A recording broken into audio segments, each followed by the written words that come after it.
यह कहानी एक छोटे से गांव की है, जहां हर रात एक गहरी और डरावनी खामोशी छा जाती थी।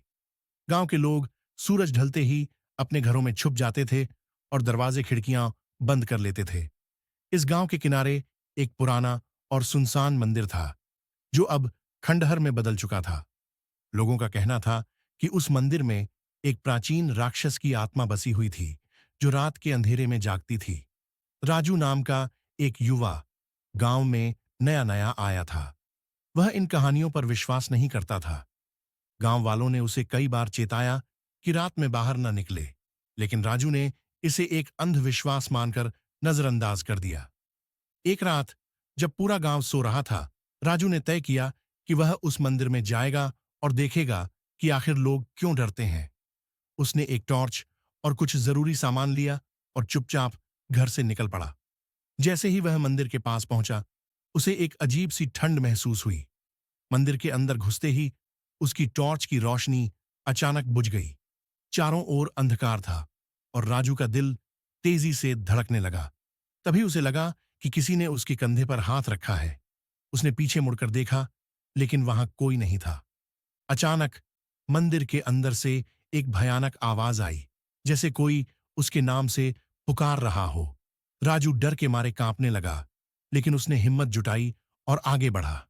जैसे ही वह मंदिर के गर्भगृह में पहुंचा, उसे एक पुरानी धुंधली मूर्ति दिखाई दी। मूर्ति के सामने एक लालटेन जल रही थी और उसके चारों ओर अजीबोगरीब प्रतीक बने हुए थे।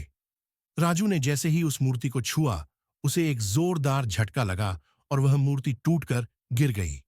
मूर्ति के गिरते ही वहां से एक काली धुंध उठी और राजू को अपनी चपेट में ले लिया। वह धुंध धीरे धीरे उसकी ओर बढ़ने लगी। राजू ने भागने की कोशिश की, लेकिन उसके पैर जैसे जाम हो गए थे। उस धुंध से एक काली आकृति उभरी, जिसकी लाल आंखें चमक रही थीं। वह आकृति राजू की ओर बढ़ी और जोर से चिल्लाई, तूने मेरी नींद क्यों तोड़ी? राजू की आंखों के सामने अंधेरा छा गया और वह बेहोश होकर गिर पड़ा। अगले दिन गांव वाले जब मंदिर के पास पहुंचे, तो उन्होंने देखा कि राजू बेहोश पड़ा था और उसकी आंखें डर से फटी हुई थीं। उसे होश में लाने की कोशिश की गई, लेकिन वह कभी होश में नहीं आया। गांव के लोग कहते हैं कि राजू की आत्मा उस मंदिर में फंस गई और वह कभी वापस नहीं आ पाया। उसके बाद से उस मंदिर के पास जाने की किसी की हिम्मत नहीं हुई। गांव वालों का मानना है कि उस काली रात के बाद वह मंदिर और भी ज्यादा भयानक हो गया है और वहां से राक्षस की आवाजें सुनाई देती हैं।